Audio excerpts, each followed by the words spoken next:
House of the Dragon Episode 5 has a royal wedding, so naturally there's politics, drama, and a murder. What happens and what does it mean? This video has no spoilers for Hot D beyond Episode 5. The opening sequence is a symbolic family tree showing the bloodline of House Targaryen, and it's slightly changed across episodes. The symbol for Otto Hightower now has a bloodline connecting to her husband, King Viserys, and there are two bloodlines coming from her, representing her son Aegon and her daughter Helaena.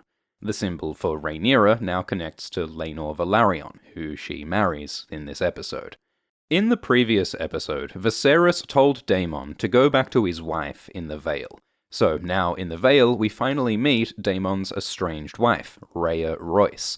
House Royce is famous for their ancient bronze armor engraved with runes of the First Men. So Rhea's clothes are decorated with runes, which the show's creators copied from Wikipedia. The Royce bronze armor and their history as Bronze Kings is why Daemon calls Rhea his bronze bitch. In Game of Thrones, House Royce is led by Bronze Jon Royce. He's the father of Waymar Royce, who gets killed by White Walkers in Episode 1. The Royce Castle is Runestone, just up the coast from King's Landing. So Daemon arrives and finds Rhea, and Rhea is immediately suspicious of him, glancing over her shoulder. She insults Daemon, saying that he should have sex with a sheep, because previously Daemon said that in the Vale the sheep are prettier than the women. Rhea mocks Daemon, saying that Viserys rejected Daemon by making Rhaenyra heir to the throne instead of him, and Rhea says that her marriage to Daemon is still unconsummated. They've never had sex. Rhea says that Daemon couldn't finish. And we know that Daemon has a history of sexual dysfunction, of not being able to have sex with Mysaria and Rhaenyra. So Rhea really knows how to hurt Daemon's insecurities about sex and family. She's just as sharp-tongued as he is, so it's easy to see how Rhea and Daemon's personalities clashed and their marriage failed. Daemon comes close, Rhea grabs her bow, her horse rears up, Daemon touches it, and it falls, so that Rhea is crushed, paralyzing her. Then Daemon kills Rhea with a rock, to make it look like she died by accident, falling off her horse. The books say that Rhea died in a tragic mishap, falling and cracking her head on a rock. Daemon was on the stepstones at the time, so in the books, Rhea's death may really have been an accident. In the show, it is ambiguous whether Daemon came here planning to kill Rhea or if he just took the opportunity. But his hated wife is dead, which means that Daemon is now free to remarry, whether for love or for lust or for power. Otto Hightower leaves King's Landing. Viserys fired Otto as Hand of the King because Otto had manipulated Viserys and undermined Rhaenyra to try and make Otto's grandson Aegon heir to the throne. Otto blames his daughter Alicent for getting him fired, because Alicent sided with Rhaenyra and said Rhaenyra was innocent of having sex with Daemon. But Otto says that Alicent shouldn't support Rhaenyra, because if Rhaenyra takes the throne after Viserys dies, there'll be war. Many lords won't accept a female ruler and would prefer Alicent's son Aegon on the throne. Otto says Rhaenyra will need to kill Alicent's children, because they're a threat to her claim. Otto says they must get Aegon on the throne, or else Rhaenyra will destroy them. They must win the Game of Thrones, or die. Otto loves Alicent and wants to protect her, but Alicent's only in this dangerous situation because Otto pushed Alicent to marry Viserys and pushed for Aegon to be heir. Alicent went along with her family's ambitions, and now she and her children are in danger. Larys Strong, the Clubfoot, is the son of Lionel Strong and the brother of Harwin Strong. Larys tells Alicent, subtly and indirectly, that Maester Mellos gave Rhaenyra moon tea, hinting that Rhaenyra lied to Alicent and that she really did have sex. Larys says Alicent can't rely on Rhaenyra and that Larys will be Alicent's ally. So Larys creates conflict here, turning Alicent against Rhaenyra, and positions himself as a friend to the Queen. It's similar to how Littlefinger in Game of Thrones creates chaos to gain power. But how does Larys know about Rhaenyra's moon tea? Larys says that he's just observant. We saw him listening to the ladies at the hunt. Maybe he also has spies, like Myzaria's little birds. Maybe he knows the secrets of the Red Keep, like Daemon. Maybe he's working with the Maesters. Larys's dad, Lionel, did study at the Citadel. Or maybe Larys's knowledge is magical. YouTuber Joe Magician argues that Larys might be a Greenseer. Greenseers are people like Bran and Bloodraven who use the magic of the old gods and the weirwood trees. Greenseers can see through the eyes of weirwoods and see through the eyes of animals, can see through time and space. Greenseers have the blood of the First Men, the original humans in Westeros. That includes House Stark, like Bran, and House Blackwood, like Bloodraven, and House Strong, like Larys. He also descends from the First Men. Bloodraven says that Greenseers have powerful minds, but are physically weak, just like Larys is weak with his clubfoot. So it is plausible that Larys could be a Greenseer. House Strong is based at Harrenhal, and Harrenhal just happens to be right next door to the Isle of Faces, a mysterious island sacred to the old gods. The isle has a grove of weirwood trees watched over by the mystical Green Men. Maybe the curious Larys Strong visited the Isle of Faces and learned magic from the Green Men. Maybe he can skin change into animals. In the books, Bloodraven was once a spy master who skin changed into crows to spy on people. In the books, Arya Stark also has this power, and she skin changes into a cat to spy on people. So maybe Larys skin changes into these rats we've seen in Hot D, using them to spy and listen in on conversations in the Red Keep. And he could see through this weirwood to witness all the important conversations that happen here. This scene with Alicent visually connects Larys with the weirwood. At first it seems almost like Larys's voice is coming from the tree, like he's watching through its eyes. For more on this theory, check out Joe Magician. So far, we don't know for sure how Larys knows what he knows, but he clearly is a mysterious and powerful character, and in a way, he says he's similar to Alicent. Because Larys talks about a flower from Braavos that isn't native to King's Landing, but still thrives here. Just like Larys and Alicent aren't native to the Red Keep, they aren't royal Targaryens, but they may still thrive and grow strong here. In the background, there's an image of a lemon tree, which might be a subtle hint to a mystery in the books. In the books, Daenerys remembers that she once lived in a house in Braavos with a lemon tree outside. Which is weird, because the books also say that lemon trees don't grow in Braavos. They only grow in warmer climates to the south. It's not native, like Larys's flower.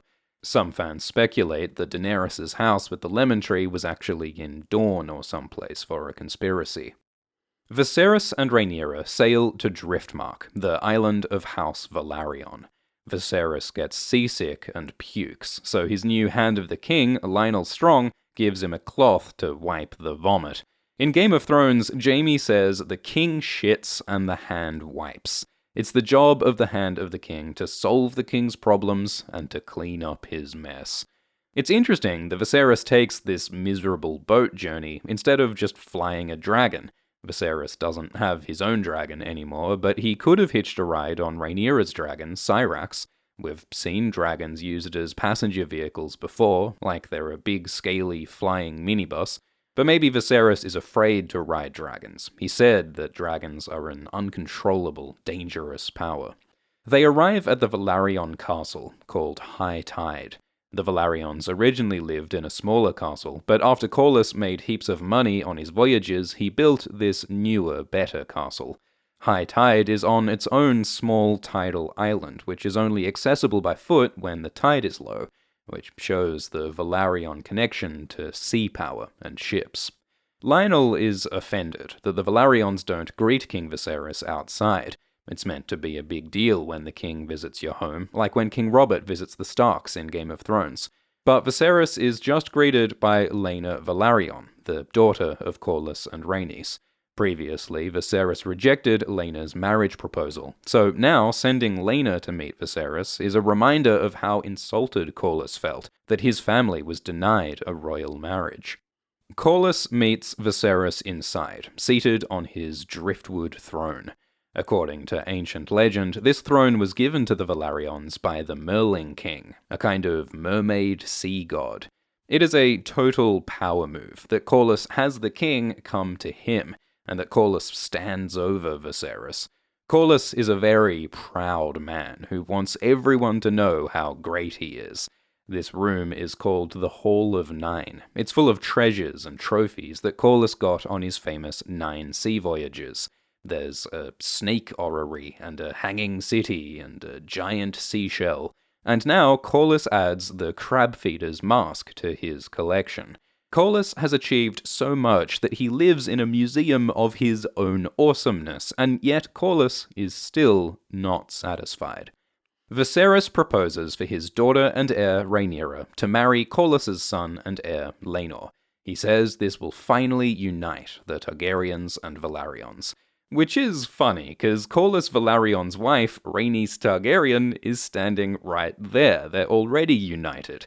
But Corlys is still angry that Rhaenys didn't inherit the throne back at the Harrenhal Council. The marriage of Rhaenyra and Laenor is really about making up for that rejection, and finally getting a Velaryon into the royal line. Corlys negotiates the details. Like, traditionally, children have their father's family name. So will Rhaenyra and Laenor's children, the next rulers of Westeros, be called Velaryon? Viserys doesn't want the Targaryen royal name to end with this marriage, so he says that Rhaenyra and Laenor's children will be called Velaryon, but when one inherits the throne, they will be called Targaryen, to continue the Targaryen dynasty. So both Viserys and Corlys are very concerned with their legacy and pride. Viserys may also be thinking of Aegon the Conqueror's dream, that a Targaryen will defeat the White Walkers. But they agree to the marriage, forging a stronger alliance between the 2 last Valyrian dragon-riding families. Meanwhile, Rhaenyra and Laenor make their own agreement. Laenor is gay, Joffrey Lonmouth is his boyfriend, so marrying Rhaenyra is not what either of them want. Corlys says that Laenor will grow out of being gay, but Rhaenyra accepts Laenor's sexuality. She uses an analogy that some people like duck and some people like goose. This is based on a line in the books where Melos says that it doesn't matter that Laenor is gay, he should marry Rhaenyra anyway, because Melos doesn't like fish, but when fish is served, he'll eat it anyway. Rhaenyra and Laenor agree that they'll do their duty, get married, make some babies, but on the side they'll hook up with who they want. Laenor can stay with Joffrey, and Rhaenyra can have Criston, or whoever else she wants. Rhaenyra must have been inspired earlier when Daemon told her that you can have sex outside of marriage. Rhaenyra and Laenor are both happy with this compromise, but polyamorous relationships can cause drama if combined with secrecy and politics and dragons. Rhaenys says that this marriage puts her son Laenor in danger. Like Otto, she says there'll be conflict between Rhaenyra and Aegon for the throne. Corlys says he's willing to fight to put a Velaryon's child on the throne. He says it's justice to make up for Rhaenys not getting the throne at the Harrenhal Council. But Rhaenys says she's over that. She cares more about her family's safety than she cares about the throne. She suggests that Corlys is really motivated not by justice, but by pride and power. But despite her fears, Rhaenys is dragged along with Corlys's ambitions, like Aemma was with Viserys and Alicent was with Otto. Criston Cole feels guilty and ashamed that he broke his Kingsguard oath by having sex with Rhaenyra. So Criston asks Rhaenyra to run away with him to the east, to escape their responsibilities as a Kingsguard and princess, and to be free and married together. Rhaenyra has said before that she wants to escape her responsibilities and wants to travel the east, but lately Rhaenyra has accepted her political duties. Viserys told her about Aegon the Conqueror's dream that the Targaryens must protect the world from the White Walkers. He made her promise to uphold this, so Rhaenyra says she'll stay. But she says she could still keep Criston as a lover on the side. Criston is insulted by this. He doesn't want to be her whore, which seems hypocritical. Criston expects Rhaenyra to give up her crown and her family and her home, but Criston is too proud himself to be a paramour. This goes deep for Criston, because Criston's whole identity, his greatest achievement, is being a Kingsguard. He swore a sacred oath of chastity not to have sex, and he can't live in that white cloak knowing that it's a lie, knowing that he could be killed for his crime. He sees running to the east as a way to escape that shame, and marrying Rhaenyra as a way to fix his sin. Running east is not a great idea, but it's the only idea Criston has. So when Rhaenyra says no, Criston loses his one hope for a tolerable life. After speaking with Larys, Alicent suspects that Rhaenyra lied, and that maybe she did have sex with Daemon. So Alicent questions Rhaenyra's guard Criston. Though, like Otto, Alicent is too proper and ashamed to directly say that she thinks Rhaenyra and Daemon had sex. So Criston thinks that Alicent is talking about Rhaenyra having sex with him. Criston is so full of shame and fear, so desperate for repentance, that he confesses and tells Alicent that he had sex with Rhaenyra. He asks to be put to death rather than gelded or tortured. Because when the Kingsguard Lucamore Strong had sex, they cut off his penis and sent him to the wall. And when the Kingsguard Terence Toyne has sex, the king has him cut to pieces, slowly. Criston wants a quick, honourable end, but Alicent doesn't give him punishment or absolution. She's so stunned that she just lets him go, leaving Criston to sink deeper into guilt and fear, knowing he could be killed for his crime at any time. Alicent is angry, not just that Rhaenyra lied to her about not having sex, but also because Alicent believing Rhaenyra is part of what got her dad, Otto, fired. If she can't trust Rhaenyra, and if Otto is gone, Alicent is more alone than ever. King Viserys is very sick from the infection that started in his hand. Viserys' actor said that he's now got something like leprosy, deteriorating his body and his bones. It's partly a metaphor for his stress and his failure as a king. Grand Maester Mellos treats Viserys with leeches. A new maester called Orwyle says a different treatment might be more effective, but Mellos refuses. Which is suspicious. Mellos talks as though his treatments are working, but they're not. This sickness started with a tiny cut, and now the king's falling to pieces, and yet Mellos refuses to try different treatments that might help. So some fans speculate that Mellos is deliberately letting the king die, maybe in conspiracy with Otto and the Hightowers. They might hope that if Viserys is weak or dead, they could more easily get Aegon onto the throne. Viserys knows that he might die soon, so he thinks on his legacy, and wonders if he'd be remembered more if he had fought in battles and made conquests. His model city of Valyria is behind him, so the empire of his ancestors is on Viserys' mind. But Lionel says that it's a good thing that Viserys' reign was peaceful. He continued the peaceful legacy of his grandfather, King Jaehaerys. Viserys knows that Lionel is right, but he still has an ego, and knows that they don't sing songs for peaceful kings. The Velaryons come to King's Landing for the wedding, and for the first time we see Rhaenys' dragon, called Meleys, the Red Queen. Meleys is a magnificent scarlet she-dragon, first ridden by Alyssa Targaryen, the mother of Viserys and Daemon. Meleys was once the fastest dragon in Westeros. And the other dragon here is Seasmoke, Laenor's dragon. Inside, Lord Jason Lannister arrives with his twin brother Tyland. Jason makes a dumb women joke, and Rhaenyra is not impressed. The Velaryons arrive in rich clothing, showing off their wealth. And then, just as Viserys is about to speak, Daemon Targaryen saunters in, as though he owns the place. Just last episode, Viserys told Daemon to never return. But now, Viserys lets Daemon return from exile again. Viserys seems incapable of saying no to his family, and since his brother and daughter and wife all want different things, this is a recipe for conflict.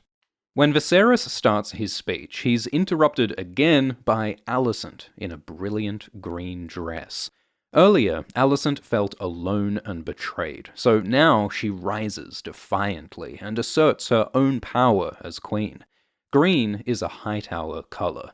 Larys says that the Hightower beacon burns green at times of war, so this is a rallying call for the Hightowers to stand by Alicent. Previously, Alicent wore red Targaryen clothes, so now wearing green sets her apart from and against Rhaenyra Targaryen. Previously, Rhaenyra called Alicent sister, because they were close, like equals. But now, Alicent calls Rhaenyra stepdaughter, setting herself above Rhaenyra. Green is a color of envy, and the director said that Alicent had always been envious of Rhaenyra's freedom, while Alicent felt trapped in her duty. Alicent has always been a proper lady, so she shows her power not with swords or dragons, but with a dress, armoring herself in feminine fashion. Her uncle, Lord Hobart Hightower, tells Alicent that Oldtown stands with her. So the battle lines are being drawn. If there's conflict for the throne between Alicent's son Aegon and Rhaenyra, it looks like the Hightowers will support Aegon, while the Velaryons will support Rhaenyra and Laenor. And all this tension is evident at the wedding. Rhaenyra and Laenor perform a dance that looks like some dragon mating ritual with flapping wings. Maybe this is an ancient Valyrian dance. Rhaenyra's actor said they called one of these dance moves the smelly fart. Laenor says dancing is like combat, because in the books there's a war called the Dance of the Dragons, dancing being a metaphor for the deadly motion of politics and violence. So as the guests join the flowing movements of this dance, emotions and ambitions swirl amongst them. Daemon looks hungrily at Rhaenyra, Alicent glares in green, Criston boils with jealousy and shame, and there are close-ups of meat being cut with knives, foreshadowing bloody violence. According to interviews, this drummer is Mushroom. Mushroom is the dwarf jester who tells tales of sex and murder in the book Fire and Blood. Gerald Royce confronts Daemon and accuses him of murdering Rhea Royce. Daemon acts like he doesn't care, and says that since Rhea was the heir to Runestone but Rhea had no kids, Daemon will claim the lordship of Runestone for himself. He says that he'll talk to the Lady of the Vale, Jane Arryn, about it. And Gerald looks shocked. Maybe Gerald wants to inherit Runestone himself, since he was Rhea's cousin. So maybe Daemon's implication here is that if Gerald shuts up about Daemon killing Rhea, Daemon will let Gerald have Runestone. But if Gerald pushes his accusation and creates problems, Daemon will take Runestone just to fuck with Gerald. And it seems to work. Gerald backs off, and Daemon escapes punishment for his murder. Daemon flirts with Laena Velaryon. Daemon seems helplessly attracted to women with Valyrian blood and silver hair. Maybe because Valyrian women can birth Valyrian children who can ride dragons. Having dragon riders as children could be a way for Daemon to gain power. Though last we heard, Laena was to be betrothed to the son of the Sea Lord of Braavos, so she might not be single right now. After Laena, Daemon flirts with the next Valyrian blonde, his niece, and the bride, Rhaenyra. And Rhaenyra flirts back, saying sarcastically, but actually kind of for real though, that Daemon should take her and marry her. Rhaenyra is still attracted to Daemon and has desires that Laenor won't satisfy. Laenor's boyfriend Joffrey figures out that Criston is Rhaenyra's secret lover. He can tell by how Criston watches Rhaenyra.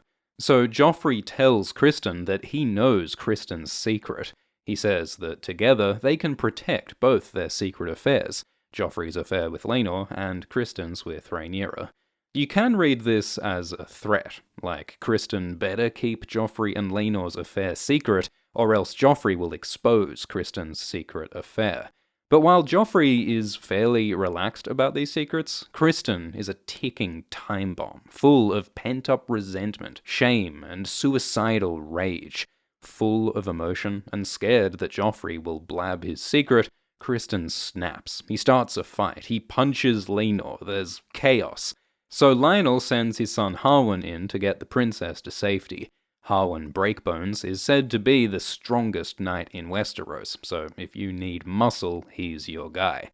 In the fight, Criston's emotions pour out as he beats Joffrey to death. When we first met Criston, he seemed like a fairy tale noble white knight. But beneath that superficial appearance, Criston is a brutal killer who makes his feelings and bad decisions everyone else's problem. The show's creators describe Criston as a thug, and his violence was only made worse by his knighthood. Knights are expected to defend their honor with violence. A Kingsguard knight is taught that sex is wrong, but killing is fine. The books often explore how knighthood and honor culture empower bad men to hurt innocent people. In the books, Criston kills Joffrey not at a wedding, but at a tournament while fighting in a melee, which is a much less terrible crime. Deaths do happen at tournaments, like those knights in episode 1. But beating a man to death at a royal wedding and punching the future king consort in the face are very serious crimes. So it's surprising that Criston somehow escapes the wedding with his weapons and goes to the Godswood. Criston can't imagine any honourable life for himself, so he prepares to commit suicide. But Criston is stopped by Alicent. Alicent needs allies. Criston needs purpose, and both these guys are angry at Rhaenyra. So maybe they'll make an alliance, and Queen Alicent might protect Criston from punishment for his murder. After Joffrey's death, the planned celebrations are cancelled. Rhaenyra and Laenor are hastily married as Laenor sobs for his dead lover. In the books, Joffrey is comatose for 6 days, and Laenor stays by his side until Joffrey dies. King Viserys collapses again, and his crown falls off his head, highlighting that Viserys may die soon, and that the succession for his crown is uncertain. A rat laps at Joffrey's blood, which could represent Larys, whose words to Alicent earlier fed this conflict. The rat could also represent all the lords and knights of Westeros who are eager to fight for power, like crows feasting on the corpse of House Targaryen. Everyone feels that war is coming, and they can almost taste the blood. If you want to know more about the magic of the Old Gods, about Bran and Bloodraven, and Arya skin-changing a cat, you gotta check out the Game of Thrones books. The main series has Bran and Arya's magic. A Knight of the Seven Kingdoms features Bloodraven's past life as a spy master. The World of Ice and Fire is full of world-building and a short summary of House of the Dragon. And Fire and Blood tells the full story of Hot D. You can get any one of these on audiobook for free right now at audible.com/ASX. Sign up for a Premium Plus trial membership, and you can get an audiobook to keep, even if you cancel the trial. You can get any Game of Thrones book, or The Lord of the Rings, or Dune. Membership also includes unlimited access to thousands of audiobooks and shows in the Audible Plus catalog. Sign up at audible.com/ASX, or text ASX to 500 500.